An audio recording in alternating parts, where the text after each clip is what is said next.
là, je vous dis automatiquement que moi, je quitte le PPACI. Ouais. De toute façon, on verra bien. Alors, chers frères, chers camarades, la vérité est devant vous. Vous avez vu la vérité vous a franchi. Chers frères, peuple de Côte d'Ivoire, vous avez vu la vérité et la vérité vous a franchi. Et c'est pour cela qu'on vous dit, ce 11 là, tout va se savoir. Le peuple de Côte d'Ivoire est tellement Djamana Ouattara, c'est qu'il ne peut pas stopper une révolution populaire. Le président Gbagbo Laurent est un génie politique. Est-ce que vous savez pourquoi Cap Côte d'Ivoire a été créé? Ils ont créé les Cap Côte d'Ivoire là pour piéger le président Gbagbo Laurent. Mais le président Gbagbo, en tant qu'un génie politique, dès le début de la création des Cap Côte d'Ivoire, il avait compris l'objectif de cette organisation-là. Alors, lorsque le président Gbagbo Laurent lance l'appel de Bonois, où il demande à tous les partis politiques de s'unir autour de lui pour chasser Ouattara du pouvoir, il y a eu la création de ce qu'on appelait Cap Côte d'Ivoire. Chers frères, chers camarades, initié par Simone Gbagbo. Alors, lorsqu'ils ont lancé les Cap Côte d'Ivoire, automatiquement, ils se sont rapprochés du PPACI. Le PPACI a été invité, ils ont dit voici les revendications, voici. On dit ok, il n'y a pas de souci. Lorsqu'on s'est assis, on a regardé, on a vu que ça là c'était un piège. On comprend aujourd'hui ceux qui disaient que Cap Côte d'Ivoire était financé. Il y a eu, si vous vous souvenez dans le passé, il y a eu des informations qui ont fuité où les gens disaient que Cap Côte d'Ivoire était financé par Alassane Ouattara. Alors, qu'est-ce qui s'est passé? Voici que Cap Côte d'Ivoire, une fois que les gens mettent le truc en place, ça commence à dénigrer l'appel de Bonois. Les gens commencent à dire non, le président Gbagbo avait dit qu'il ne pouvait pas unir tout le monde parce qu'ils ont compris lorsque l'appel de Bonois, et lorsque le président Gbagbo lance l'appel de Bonois, ils ont compris tout de suite que, si on ne fait pas attention, le président Laurent Gbagbo risque d'unir tout le monde autour de lui. Alors, c'est comme ça ils ont mis les Cap Côte d'Ivoire là en place. Chers frères, chers camarades, lorsque les Cap Côte d'Ivoire voient le jour et commencent à dénigrer le PPACI de Gbagbo Laurent, ils commencent à dire non, le président Gbagbo avait dit qu'il ne voulait pas unir les gens. Pourquoi il veut unir les gens? Il ne peut pas. Le président Gbagbo est méchant, il est infréquentable, on ne peut pas l'approcher. Les gens commençaient à attaquer le président Gbagbo Laurent. Et celui qui était au devant de ces attaques-là s'appelle bel et bien Blé Boudé. Alors, chers frères, chers camarades, qu'est-ce qui se passe? Voici que le président Gbagbo, en tant que grand stratège politique, un homme qui voit là où personne ne peut voir, parce que c'est ce qu'on observe, il voit là où personne ne peut voir. Alors, chers frères, chers camarades, puisque le président Gbagbo est un génie politique, il finit par créer ce qu'on appelle le mouvement Trop c'est trop. Et il précise pour dire que ce mouvement n'est pas un mouvement politique et que toute personne peut rentrer. C'est comme ça qu'il a doublé ce qu'on appelait Cap Côte d'Ivoire. Cap Côte d'Ivoire créé par Mme Simone Gbagbo. Et selon certaines informations qui seraient financées par Alassane Ouattara, Cap Côte d'Ivoire commence à paniquer. C'est panique à bord. On voit premier parti politique qui saute lorsque le mouvement Trop c'est trop naît et qu'on fait la première mobilisation du mouvement Trop c'est trop. Lorsque les gens ont vu ça, ils ont dit ça c'est quoi ça là? Ce combat là, non, ceux qui étaient dans Cap Côte d'Ivoire, qui n'avaient pas encore de position, qui ne savaient pas pourquoi ils étaient dans Cap Côte d'Ivoire, ils commencent à comprendre que ça là, le président Gbagbo est fort. En cas de la vérité, Ouattara ne pourra pas gagner ce combat. Meeting de Cap Côte d'Ivoire. Le PDCI appelle tout le monde. Brrr, il va au meeting. Arrivé au meeting, on regarde les militants, on voit que tout le monde a un t-shirt PDCI. Cogep 0. Militant Cogep 0. Militant MGC 0. Les autres partis politiques, on ne voit pas les militants à au meeting de Cap Côte d'Ivoire. Quand le PDCI voit ça, le PDCI dit à moi tout seul là, je ne vais pas pouvoir battre Alassane Ouattara. Le président Gbagbo regarde le PDCI et le président Gbagbo dit au PDCI, je t'avais dit. Je t'avais dit. Quand le PDCI regarde le PPACI, qui a lui tout seul à démontrer à Dabou qu'il pouvait unir plus de 300 000, 500 000 personnes, Le PDCI regarde et puis le PDCI dit, Gbagbo, tu avais raison.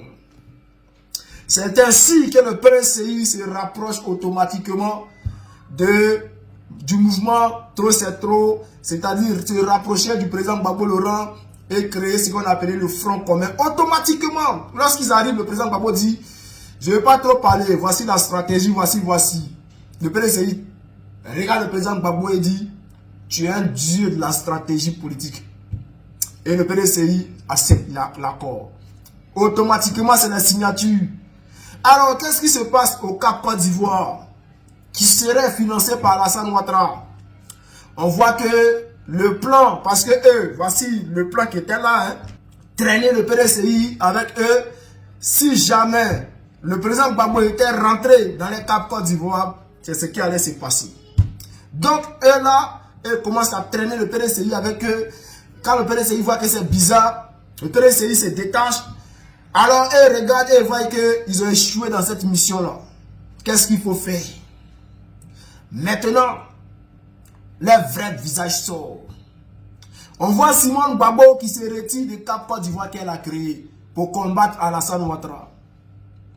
Les gars, dès l'instant on dit, le président Gbagbo a toujours eu raison.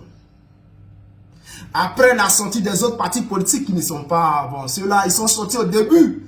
Là, on avait déjà dit que le président Gbagbo avait raison. Mais une fois que Simone Gbagbo se retire, on dit non, le président Gbagbo avait raison. Et là, qu'est-ce qu'on voit? On voit maintenant Bleu Goudé qui se retire des Cap Côte d'Ivoire. On regarde encore, on dit non, le président Gbagbo avait raison. Aujourd'hui, qu'est-ce qu'on observe du côté de Awa Domelo? Les gens ont attaqué le président Gbagbo. Ils ont insulté le président Gbagbo. Mais qu'est-ce qu'on observe? On va écouter. Si le président Ouattara rempile qu'il est élu une nouvelle fois pour diriger ce pays, qu'il décide de faire un gouvernement d'ouverture et qu'il décide de vous inviter à rejoindre son gouvernement pour servir la Côte d'Ivoire, quelle serait votre réaction? Tout dépend de l'offre. Est-ce que c'est pour démocratiser la Côte d'Ivoire ou bien c'est pour coopter quelques cadres à l'exclusion de tout le reste? Tout dépend de l'approche. Si c'est une vraie ouverture où on va vers la démocratie, c'est-à-dire des rapports inclusifs entre les partis politiques, ça peut être intéressant. Et je pense que si une telle ouverture est faite, il n'y a aucun problème. Alors, chers frères, chers camarades, voici ce qu'on observe aujourd'hui. Voici un gars qui s'appelle Awa Domelo. Mais qu'est-ce que les gens n'ont pas dit? Quand je dis les gens, je parle des gens du RHDP. Qu'est-ce qu'ils n'ont pas dit à propos de Awa Domelo lorsqu'il a été radié du PPACI? Les gars, ils ont traité le PPACI de tous les noms. Mais aujourd'hui, les Ivoiriens, vous voyez, non? Voici un gars qui dit, c'est-à-dire lui-même, il confirme que les élections où il va là, il va pour valider le 4e mandat d'Alassane Ouattara. Et que si Alassane Ouattara a peur pour venir travailler dans son gouvernement, lui va venir travailler. Les histoires, c'est-à-dire, à côté où il dit, non, si c'est pour unir tout le monde, ça là, on appelle ça bêtise d'oeil. Si pendant 15 ans, Alassane Ouattara n'a pas pu unir les Ivoiriens, c'est pas 5 ans qui reste qui va unir les Ivoiriens. Ou bien c'est pas en 2 mois qu'il va unir les Ivoiriens. Et c'est pas à cause de toi, Awa Domelo, il va unir les Ivoiriens. Quelqu'un qui a toujours refusé d'unir les Ivoiriens.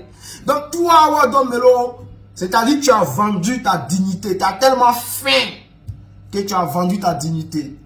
Voilà, c'est ce qu'est la vérité. Donc, chers frères, chers camarades, voici un monsieur qui a voulu diaboliser le président Gbagbo Laurent. Et aujourd'hui, on voit son vrai visage. Voici un gars sur qui les Ivoiriens veulent compter. Awa Domelo ne peut rien vous apporter. C'est un doyman. C'est un moral de doy. C'est un philomane. Voilà. Donc, on a vu son vrai visage. On a vu son vrai visage. Et une fois de plus, le président Gbagbo avait raison. Voici pourquoi on demande à tout le monde de se mettre autour du président Gbagbo Laurent. C'est pour cela que vous demande, chers frères ivoiriens, mettez-vous autour du président Gbagbo Laurent. Parce que tout ce que vous voyez là aujourd'hui, Simone Gbagbo a montré son vrai visage. Bleu Goudé a montré son vrai visage. Awa Domelo a montré son vrai visage. C'est-à-dire tout le reste qui sont là. Tous ont montré leur vrai visage aujourd'hui. Il vous reste quoi? Je sais que vous êtes déjà autour du président Gbagbo. Mais resserrez encore plus les rangs. Resserrez encore plus les rangs. Préparez-vous pour le 11. Préparez-vous pour le rendez-vous du 11 octobre. On va prendre les rues pour démontrer que ouais, nous sommes solidaires dans ce combat-là du président Gbagbo Laurent. Nous sommes solidaires au combat du président Gbagbo Laurent. Nous sommes solidaires aux idéologies politiques du président Gbagbo Laurent. Alors, chers frères, chers camarades, la vérité est devant vous. Vous avez vu la vérité vous a franchi. Chers frères, peuple de Côte d'Ivoire, vous avez vu la vérité et la vérité vous a franchi. Et c'est pour cela qu'on vous dit, ce 11-là, tout va se savoir. Le peuple de Côte d'Ivoire est tellement Djamana Ouattara, c'est qu'il ne peut pas stopper une révolution populaire. C'est pour cela que aujourd'hui, il y a les gens qui disent non, il ne faut pas dire révolution. D'accord, on parle de peut-être manifestation pacifique, mais moi je dis, ce que nous on recherche, c'est une révolution. Et ça c'est, je parle au nom du peuple de Côte d'Ivoire qui recherche une révolution. Voilà, côté politique, on va dire c'est une manifestation pacifique. Et le 11, on verra bien ce qui va se passer. S'ils veulent, il y a des gens qui disent le 11, il n'y aura pas manifestation, on ne va pas autoriser, il n'y aura pas manifestation. On a compris. Mais attendez que le 11 arrive. Tant que le PPACI ou le Front commun, et je précise, la dernière fois, la déclaration du PPACI, ils avaient dit, pour la part du PPACI, la marche est reportée au 11. Voilà, mais après, il y a eu un communiqué qui est sorti, c'est-à-dire le PDCI rejoint la marche du 11. Donc, c'est toujours le Front commun. Donc, nous attendons le 11, tant que les cadres, le PPACI, le Front commun n'a pas dit que la marche est reportée pour une autre date, chers frères, on reste concentré. Et si le jour arrive, même que le PPACI nous dit que la marche est encore reportée là, on reste serein, tant que le 25 n'est pas passé. Si on met une manifestation après le 25 là, moi-même je quitte le PPACI. De là à là, je vous jure. Si le 11, il n'y a pas manifestation, le PPACI peut déplacer, le Front commun peut déplacer une autre date. Mais si la date doit dépasser le 25, c'est-à-dire après le 25, là je vous dis automatiquement que moi, je quitte le PPACI. Ouais.